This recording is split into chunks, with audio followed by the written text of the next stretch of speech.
भारतीय लोकतंत्र की धड़कन कहाँ बसती है? मतलब वो कौन सी जगह है जहां देश के लिए नीतियां बनती हैं, जहां सरकार से तीखे सवाल पूछे जाते हैं और उसकी जवाबदेही तय होती है।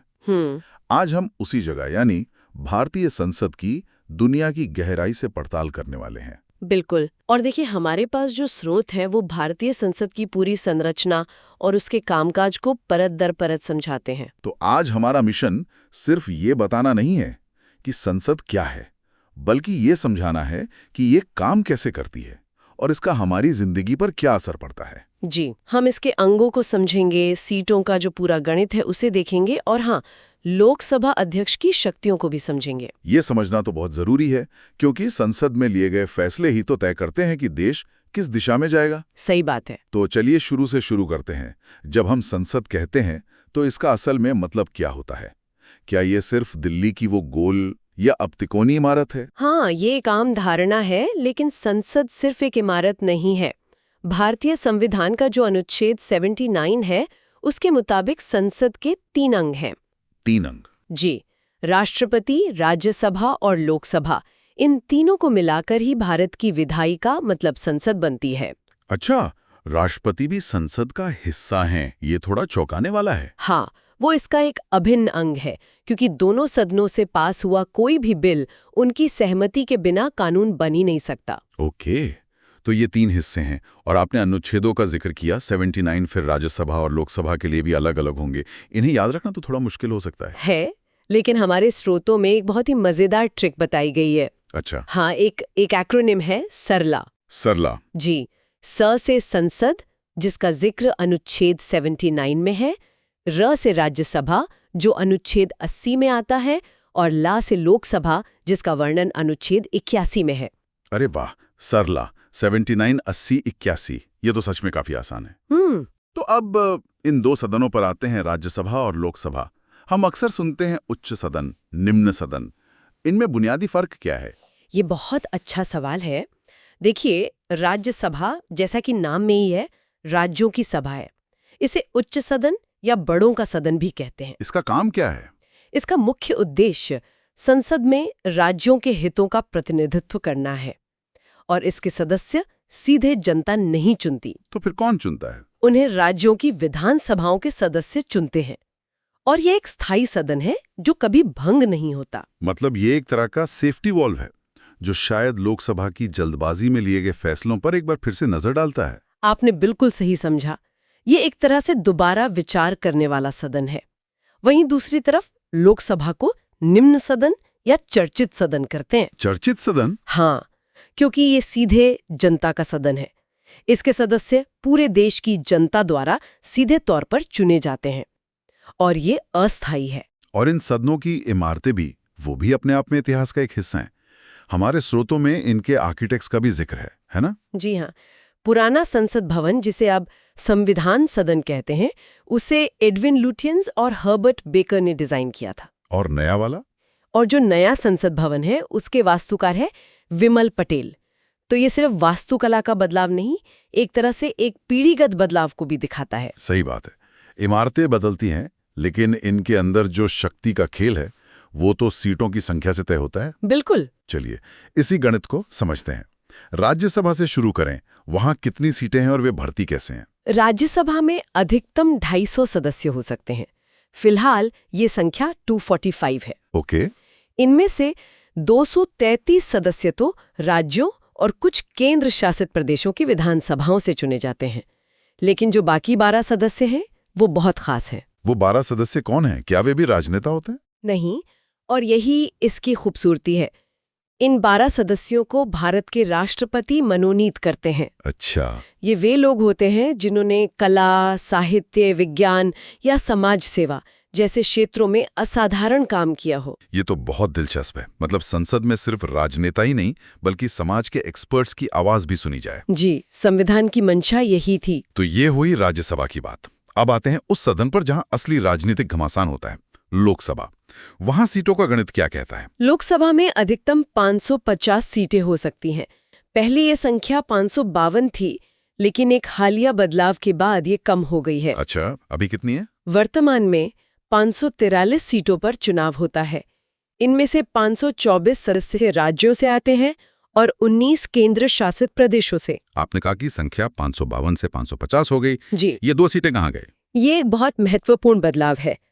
पहले संविधान के अनुच्छेद 331 के तहत राष्ट्रपति एंग्लो इंडियन समुदाय के 2 सदस्यों को लोकसभा में मनोनीत कर सकते थे, अगर उन्हें लगता कि प्रतिनिधित्व कम है। हाँ, लेकिन 104वें संविधान संशोधन जो 2019 में आया, उसके द्वारा इस प्रावधान को समाप्त कर दिया गया है। तो अब वो 2 मनोनीत सीटें नहीं है। और ये जो 543 सीटें हैं, ये राज्यों में कैसे बटी हैं? मैंने सुना है कुछ राज्यों के पास बहुत ज्यादा सीटें हैं, जैसे उत्तर प्रदेश के पास 80। ऐसा क्यों? ये पूरी तरह से जनसंख्या पर आधारित है। जिस राज्य की जनसंख्या जितनी ज्यादा, उसकी लोकसभा में उतनी ही ज्यादा सीटें। तो इसीलिए यूपी, महाराष्ट्र, पश्चिम बंगाल जैसे राज्यों का राष्ट्रीय राजनीति में इतना दबदबा रहता है। बिल्कुल, उनके सांसद देश की सरकार बनाने या गिराने में अहम भूमिका निभाते हैं। तो लोकसभा सीधे जनता का प्रतिनिधित्व करती है। हाँ, इसके चुनाव की प्रक्रिया क्या है? आपने कहा प्रत्यक्ष निर्वाचन, पर एक और शब्द सुनने में आता है, फर्स्ट पास द पोस्ट। जी इसे थोड़ा आसान भाषा में समझाएंगी? जरूर। प्रत्यक्ष निर्वाचन का मतलब है कि हम आम नागरिक सीधे अपने सांसद के लिए वोट डालते हैं। और first pass the post system को समझने का सबसे अच्छा तरीका है एक रेस का उदाहरण। रेस का उदाहरण वो कैसे? इसे ऐसे समझिए कि हर संसदीय क्षेत्र एक रेस ट्रैक है और उम्मीदवार धावक हैं। जो भी धावक फिनिशिंग लाइन को सबसे पहले पार करता है, वो जीत जाता है, भले ही वो सिर्फ एक वोट से ही आगे क्यों ना हो। बिल्कुल। उसे कितने प्रतिशत वोट मिले इससे फर्क नहीं पड़ता। जिसे अपने क्षेत्र में बाकियों से बस एक वोट भी ज्यादा मिल गया, वही विजेता है। ये तो बहुत ही सरल और स्पष्ट उदाहरण है। और वोट देने का अधिकार, हमारे स्रोत बताते हैं कि पहले वोट देने की उम्र 21 साल हुआ करती थी। जी हाँ, ये एक ऐतिहासिक बदलाव था। 1989 तक भारत में मतदान की आयु 21 वर्ष थी, लेकिन तत्कालीन प्रधानमंत्री राजीव गांधी की सरकार ने 61st संविधान संशोधन किया और इसे घटाकर 18 वर्ष कर दिया। इस एक फैसले ने तो देश के करोड़ों युवाओं को लोकतंत्र में सीधी भागीदारी दे दी। बिल्कुल। तो कोई भी 18 साल का नागरिक वोट दे सकता है, लेकिन क्या कोई भी चुनाव लड़ सकता है? लोकसभा सदस्य बनने के लिए क्या योग्यताएं हैं? संविधान के अनुच्छेद 84 में इसकी योग्यताएं साफ-साफ लिखी हैं। पहला, वो भारत का नागरिक हो। दूसरा, उसकी उम्र कम से कम 25 वर्ष हो। 25 साल। जी।